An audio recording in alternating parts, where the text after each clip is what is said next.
some pretty concerning statistics from the Royal College of GPs. White people twice as likely to have been vaccinated as black people, 3 times more likely than those who are mixed race. How concerned is the government, and why do you think there is this lower take-up in some communities?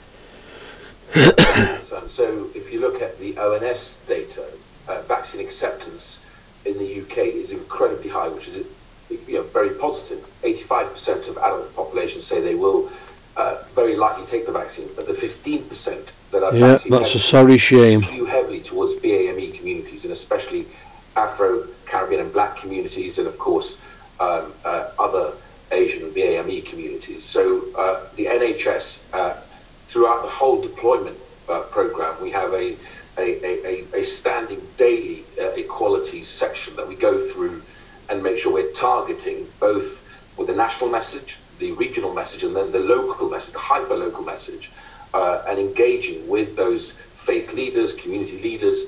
We've announced £23 million working with local government, because local government has a big part to play in this. Eleanor Kelly, who is the Chief Executive of Southwark Council, has joined us as CEO. Of course local government have a big part playing it.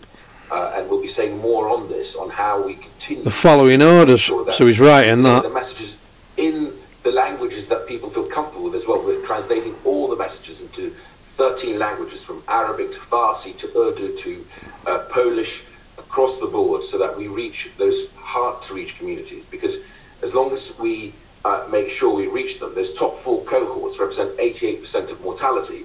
And as you heard from Andy Burnham, and I'm glad he agrees on the JCVI prioritization for phase 1, the top 9 cohorts is 99% of mortality. If one particular community remains unvaccinated, then the virus will seek them out. And listen at this lying bastard. That's not something any of us wish to see, which is why we're spending a lot of time, a lot of resource in this area. And they won't stop ramping up this world. They won't stop ramping up the virus threat. You did say last week mutations, being rammed with it 24/7, aren't we? To take the vaccine. If you don't keep the data, how can you actually tackle the problem? This guy's an evil piece of shit. Keep ethnicity data, and we're publishing ethnicity data. We also know what the population is of the top 4 cohorts. And I said this months ago. He just said, we also know. We know. This country has, it's a known word what they keep using, all of them do. Vaccination. We don't make it designed specially to convince the masses. Listen to us, because we know. By explaining to people how good it is for them to stay safe, for them personally and their family. Stay safe. And so we know. We know, again. Focus on those groups that we need to focus on to make sure we get the hard to reach. Once you listen to this word, understand the word, we know, that it's being constantly repeated, and you listen to the news regularly, you'll see it ping out at you by various people constantly. Flu vaccines don't even get close to that figure. They're in the sort of high 80%, and that's fantastic. But look, this is an important issue. We're focusing on it, and you will see more from us on this with the NHS to make sure we deliver for all the communities that we want. Okay. There are also concerns about anti-vaccine content online. There's a report out by Sky. Anti-vaccine content? You're not anti-vaccine. You're not an anti-vaxxer just because you're concerned and you choose not to take a vaccine that's been rolled out in less than 12 months. And that makes you stupid, does it? They're doing quite a bit. I'm an anti-vaxxer myself then, am I? So we set up a unit. Because I want to keep myself safe. Cross-government unit. So they're doing enough then, you think? No. From something that's been rolled out in less than 12 months. We set up a unit. That makes you a nutcase, says the news. All the anti-vax messages and alerts the social media platforms to them to help take them down as quickly as possible. We want them to do as much as they can, as quickly as they can, and we continue to work with them very closely. Yep. And you won't do it in a good way. You put pressure. You put pressure on social media sites. I look at the Middle Eastern community. Probably threats. Sort of the conspiracy theories. Conspiracy theories. You evil, rotten piece of shit. You fuck. WhatsApp and text messaging. God, these people, they get up my nose. They really do. Messages, those fake videos, fake information. Fake videos, fake information. Not just on the. Do you think we do it off because we bloody so bored we like to make videos? Spread some of this fake information. Okay. prey on those who are worried and who may be hesitant, which is why we want them to get the real information from this is real information, what we say. Because actually it's the We are the real information. You're the propaganda. Ethnic minority. You lying fucking scum. Been jabbed themselves, because the best experience is from someone you trust that's already taken the vaccine. The best experience for someone you trust. Well, a lot of people don't trust you, you cunt. I'm sorry to rush you. We've just got quite a lot to get through, but what an evil lying bastard. You heard it all right there. The rollout programme does seem to be going pretty well, very fast. Dissing truthers. The government advisor this week said the vast majority of adults will anti-vaxxers jab by the end of May. So are we on track for that to happen? Well, the limiting factor is vaccine supply, so vaccine supply remains finite. You won't see this twat roll his sleeve up likely though, will you? Between 11 and 12 o'clock, we almost got... And if you do, it'll be from one of them fake syringes. 9 jabs a minute. So the The retracting needle. Of which GPs are absolutely the backbone of this whole deployment, with hospital hubs, national vaccination centres. Now we have 100 national vaccination centres and 200 pharmacies. The deployment infrastructure can do the volumes that we'll get through. I'm confident we'll meet our mid-February target of the top 4 cohorts. I'm also confident, because I have enough line of sight of the deliveries that are coming through, that we'll also meet the 1 to 9 cohorts by May, and we'll say more about that next week. When people don't need your vaccine. There's nothing wrong with people. Target, by the way, many people who are clinically extremely vulnerable have to be reached by... Nobody vulnerable. Travel, we have to go to their home. We set up a... They don't need your vaccines. And the emotion there was extraordinary. So people who are clinically... When people become vulnerable, they go to doctors themselves. And get that first... You're telling people of... This is the difference, people. They're telling people that they're vulnerable. Given logistical challenges... When I was ill, I'll tell you if I'm vulnerable. Don't need TV, tell me I'm vulnerable. Could that put the target of vaccinating all over 50s by the end of... This is how they fooled the masses. Well, it will vary. 24/7 since they started. Vaccine manufacture remains challenging. Constant drilling of the TV. I'm a chemical engineer by background, but people have chose likely to bloody watch it. There's never been a vaccine. Mind you, you've been in lockdown, haven't you? So what else are you going to do? But we see better stability now and greater volumes, but they will move around. The problem's put you in lockdown, so 9 times out of 10 with people, they're going to turn TV on, get updates. Vaccine as well. So we will begin in March to do both more first dose, but of course then the second dose for both Pfizer and Oxford AstraZeneca. A second dose, eh? They don't only want you get one jab, they want you get 2 jabs, and likely year after year as well. To employers who have 200... Can't exist now on this earth unless you're getting shot up with something. To become the norm, that people, when they go to work, once we are over this obviously lockdown, then they can be tested rapidly. We've got the volumes in place. We've done... This guy's clearly chose money over concern for life. Sophie, because vaccines are our way out of this pandemic, but coupled with vaccines is... Bill Gates' statement there. Now in Woking. So vaccines are our way out of this pandemic. These new variants, to go after them very rapidly and isolate them. There is no variants. Who are then, there is no new variants. To quarantine so that we can rubbish. Stamp out any new variants while we can rubbish. The nation. Talking about new variants, clearly you're a liar. Big concern for the government and everyone really. The Financial Times has reported this study of 2,000 people. I'm existing perfectly fine. Proof there's no variants, there's no new strains. Limited efficacy in protecting against mild and moderate disease. Have you seen this study and are you worried by it?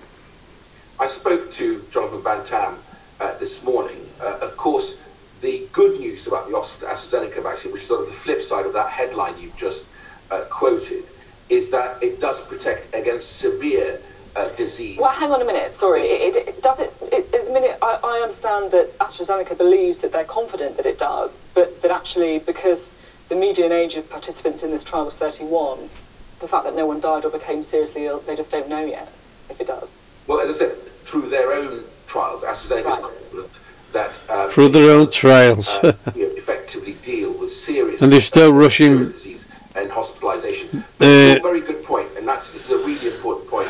these vaccine doses out in less than 12 months. And the more we vaccinate, the more virus will attempt to survive and mutate even further. We have Mutate. genomic sequencing.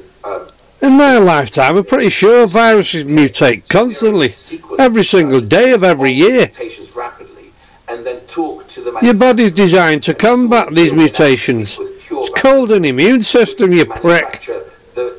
And you know it. Of vaccine that deals with the variant of virus in the UK, the same way as the Prime Minister visited. He's on the same level as fucking Matt Hancock, this guy. Is a whole inactivated virus, so it has much greater effectiveness, hopefully, on the virus. And that, again... Virus. Mutation, new variants. And you wonder, fucking public get brainwashed, eh? This is all part of the strategy that the Prime Minister, quite rightly, pushed us both... You're right, all part of the strategy. But also in our thinking now that we have to not only vaccinate... Brainwash the whole population. ...rapidly, but also begin to think about, okay, well, what comes next? If the virus mutates, we have to be ready with the new variant of vaccine to deal with that virus. God, listen to this garbage. South African variant clearly. He spoke no decent sense all the way through anything he's ever said on here.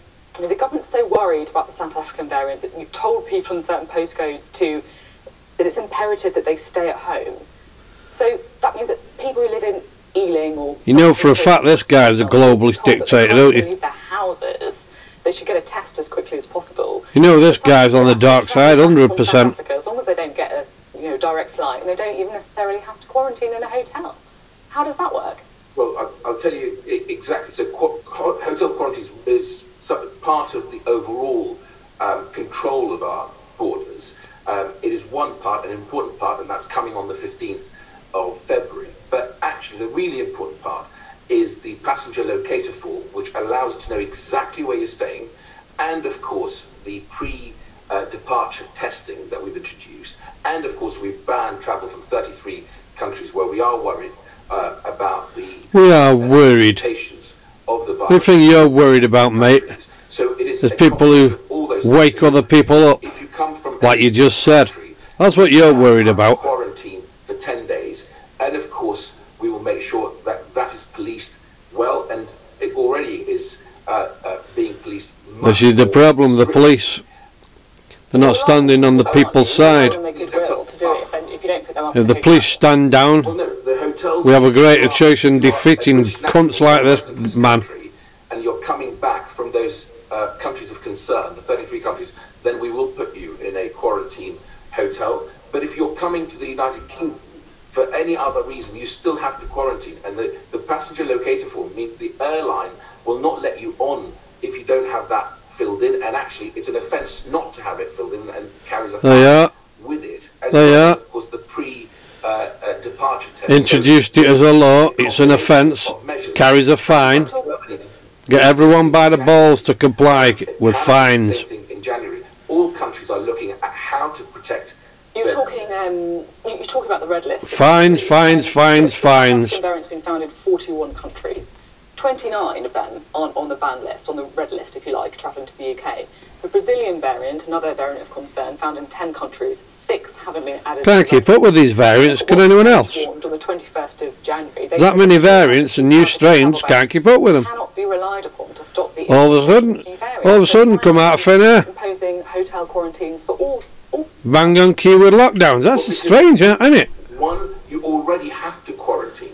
Everyone's in lockdown, and all of a sudden these variants spring up. Friday Harding that 20,000 people told to self-isolate. That's to keep you in lockdown. And well, at the moment, got to keep the bogeyman alive, folks. I've kept saying it, because that's what I call it, the bogeyman. Contacted 93 to 96% of their contacts being contacted. Just like they did with Bin Laden, remember? So my point is, people don't. Got to keep the bogeyman alive. Keep everyone in fear. And also this rapid testing now. So one of the things that we are doing, if you look at what we've done in Worcestershire and in Woking as an example, is the ability to very rapidly put in the resource to test very small geographies. And we've learned that, by the way. We've learned because we've seen it done in other countries like Australia and elsewhere. So it's a combination of a mass vaccination program plus forensic rapid testing and 10-day quarantine with fines and with testing there and checking. You have to quarantine for 10 days, and we will be checking to make sure that that is not 9 days, not 11 days, just 10 days. That Sage said you have to deliver, because that's how you protect the country whilst we are vaccinating. Sage also country doesn't need protecting. There's no point just targeting certain countries, putting them on the red list because of. Well, he does actually. I'll reframe that. He needs protecting from these evil twats. I mean, that's true, isn't it? I mean, you have to look at the government. That's where we need his protection from. Banning flights from China, but not from any virus. Spain or parts of Italy where lots of people had the virus, but we just didn't know it at the time. Are we not learning the lessons of the first wave here? Well, I disagree with respect, because you just heard Sir David Navarro talk about us learning the lessons. We learned the lessons around Sage in terms of making sure that we target very, very quickly, which is what we're doing now, which is what we're doing in Woking. Now, one of our strengths is the ability to sequence the variants rapidly in the UK, and we are offering them to the UK, which is to your question. If you're able... Don't worry about it breaking up, you're not missing anything. He's chatting bullshit anyway. Slightly there. Forgive me. Hopefully you can still hear me okay, Mr. Zahawi. Forgive me, I'll never forgive you. Excellent. You fucking evil piece of shit. Just finally, I just want to ask you a little bit about vaccine passports. We've seen countries like Denmark and Sweden say that... Let's hope there's a hell waiting for you, buddy. Passports, so if you have a vaccine you can travel into the country. Are we looking at the possibility of creating them here? No, we're not. We have, as of yesterday, given the first dose to 11.5 million people, and what they get. Yeah, I've watched all the sheep queuing up myself. And of course, as you know, they've been vaccinated with the first dose, and then the date for their second dose. One, we don't uploading my video to BitChute on transmission. Two, it would be discriminatory, and I think the right thing to do is to, in 24 hours the video's still not available. So that tells you a lot about BitChute, doesn't it? Being made in some way censorship going on there. A passport or others. If other countries obviously require some form of proof, then you can ask your GP, because your GP will hold the record.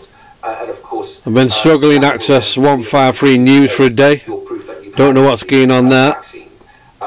And it's not my end, because I know somebody else as well who can't access it. A lot of it on my social media. There are small startup technology companies that have had some funding from UKRI and Innovate UK. So if you see this video, Jason Boss, in this area, but we are certainly, and you know anything from your end, just quickly, because I know how get in touch and let me know what's going on. Is the site down or what? We've talked a lot about how well the vaccine rollout 153 News. But Sage just warned of a fourth wave if restrictions are eased too quickly. There are reports today that NHS providers wants to wait till infections have fallen 95%. Till infections have fallen. You know, make infections fall. So-called infections. Stop testing. To keep going for? This is why they're ramping up the testing, folks. Obviously, to have given the first dose to the top 4. Got to get the figures high.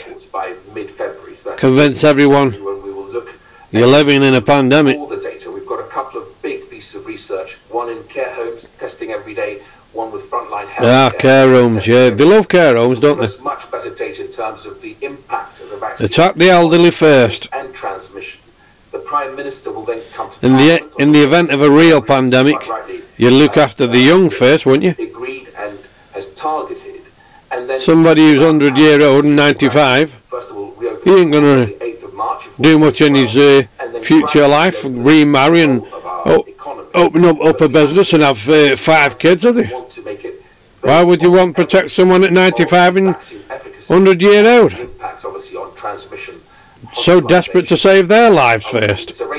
Makes no sense, does it, people? Reminding anyone who's willing to listen to me. That's because you have to think the reason why. You know why. Most vulnerable. Using that excuse, they're the most vulnerable. We've got to go to them first. No, they're the ones you least want on this planet. That's the script. The pandemic has squeezed Brexit from the headlines over the last year. Who'd have thought that 12 months ago? But the end of the transition period and the Brexit deal that was agreed just a few weeks ago. Well, that's that. in one part of the UK, in particular Northern Ireland.